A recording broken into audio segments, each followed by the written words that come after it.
चुनावी मौसम में आए दिन कोई ना कोई खबर सोशल मीडिया में वायरल होती ही रहती है। ऐसे ही एक खबर वायरल हो रही है कि कोटा उत्तर के पूर्व विधायक प्रहलाद गुंजल कांग्रेस में शामिल होने वाले हैं और पीसीसी चीफ सचिन पायलट उन्हें जल्द ही कांग्रेस में शामिल करके शपथ दिलाने वाले हैं। इसके साथ ही कांग्रेस उन्हें कोटा बूंदी लोकसभा से उम्मीदवार भी बनाने जा रही है और कहा जा रहा है कि वो बीजेपी उम्मीदवार ओम बिरला के खिलाफ चुनाव लड़ने वाले हैं। दरअसल ये सब शुरू कैसे हुआ और इसका सच क्या है, हम आपको ये बताने जा रहे हैं। बात है 19 मार्च की। कोटा शहर के एक स्थानीय अखबार में एक खबर छपती है। उसमें हेडिंग है कि गुंजल कांग्रेस में हो गए शामिल, लड़ेंगे कोटा बूंदी लोकसभा सीट से चुनाव।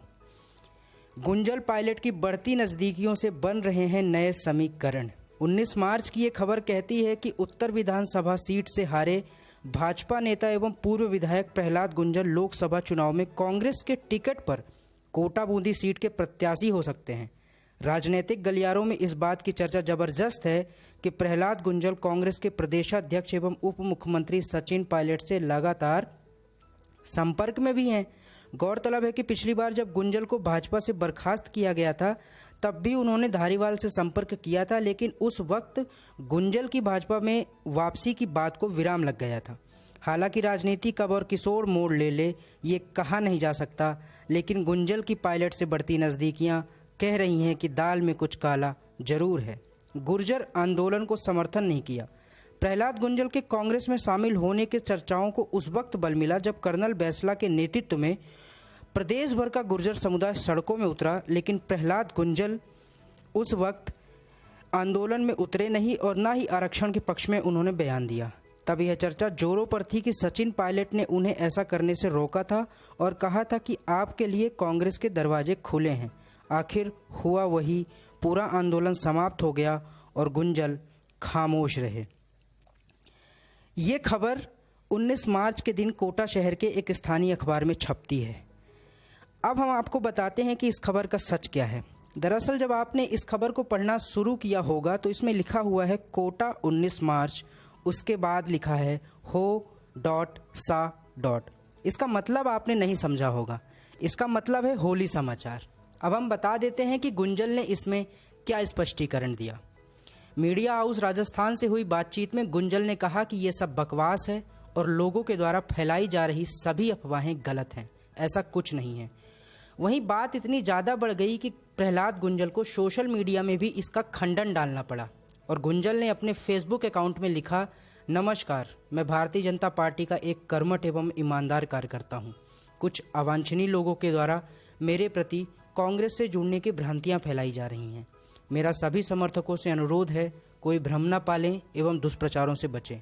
गलत खबरों एवं दुष्प्रचारों को शेयर ना करें। इसके साथ गुंजल ने बीजेपी और नमो अगेन का हैशटैग भी चलाया। इस खबर की शुरुआत में हो सा लिखा हुआ है, उसका मतलब है होली समाचार। होली के मौके पर ऐसे चुटकुलों से भरी खबरें आती रहती हैं। छोटे बड़े अखबार ऐसी खबरें किसी न किसी नेता को लेकर छापते रहते हैं जो सोशल मीडिया में वायरल हो जाती है और आप बिना बारीकी से पढ़े ऐसी खबरों को सच मान लेते हैं।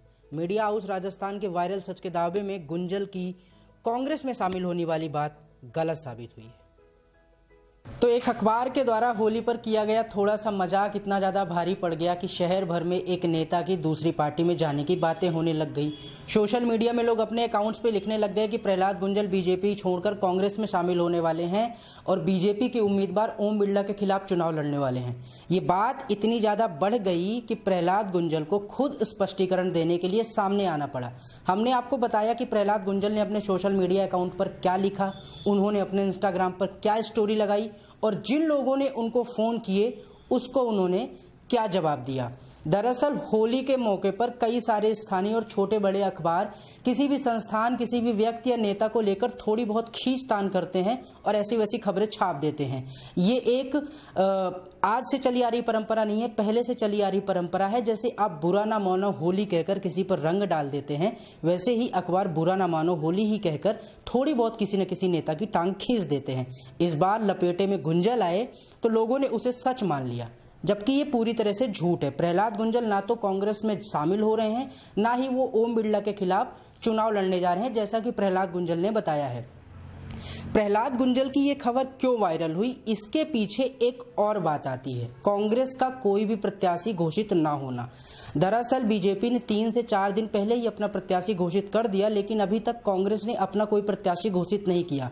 ऐसे में लोग कयास लगाने लग गए कि प्रहलाद गुंजल जैसा कोई ना कोई बड़ा नेता कांग्रेस में शामिल होकर कांग्रेस की तरफ से कोटा बूंदी लोकसभा का उम्मीदवार बन सकता है, या फिर हो सकता है कि गुंजल को मनाने में कांग्रेस लगी हो, इस वजह से कांग्रेस प्रत्याशी घोषित नहीं कर सकती या प्रत्याशी घोषित नहीं कर रही है। तो कहीं ना कहीं सभी बातों का अगर हम समअप देखें तो हर एक बात एक दूसरे से जुड़ती चली गई और एक नेता को लेकर एक अफवाह शहर भर नहीं बल्कि पूरे हाड़ौती में वायरल हो गई, और वायरल ऐसी हुई कि उस नेता को सामने आकर खुद स्पष्टीकरण देना पड़ा और ये कहना पड़ा कि नहीं भाई साहब, आप जो बात कर रहे हैं वो पूरी तरह से गलत है और ऐसा कुछ नहीं है। मैं बीजेपी का कर्मठ कार्यकर्ता हूं और मैं चाहता हूं कि फिर से प्रधानमंत्री नरेंद्र मोदी बने। आपने प्रहलाद गुंजल के फेसबुक वाले मैसेज के लास्ट में देखा होगा कि उन्होंने बीजेपी और नमो अगेन का हैशटैग लगाया है, जो ये साबित करता है कि वो मोदी को प्रधानमंत्री बनाने के लिए कहीं ना कहीं एक बार फिर से मेहनत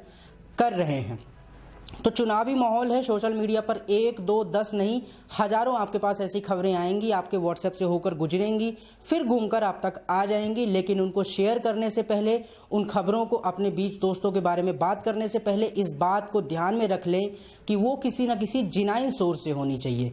इसके अलावा अगर आपको उस खबर में थोड़ी सी भी शंका है तो आप इंटरनेट का सहारा लीजिए। कई सारी ऐसी चीजें हैं जो फैक्ट चेक बताती हैं, आप उसके बाद ही उस खबर को शेयर करें।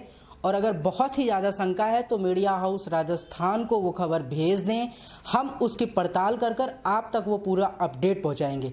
किसी भी खबर या संदेश को भेजने के लिए नीचे स्क्रीन पर दिए हुए नंबर पर सीधे संपर्क कर सकते हैं। धन्यवाद।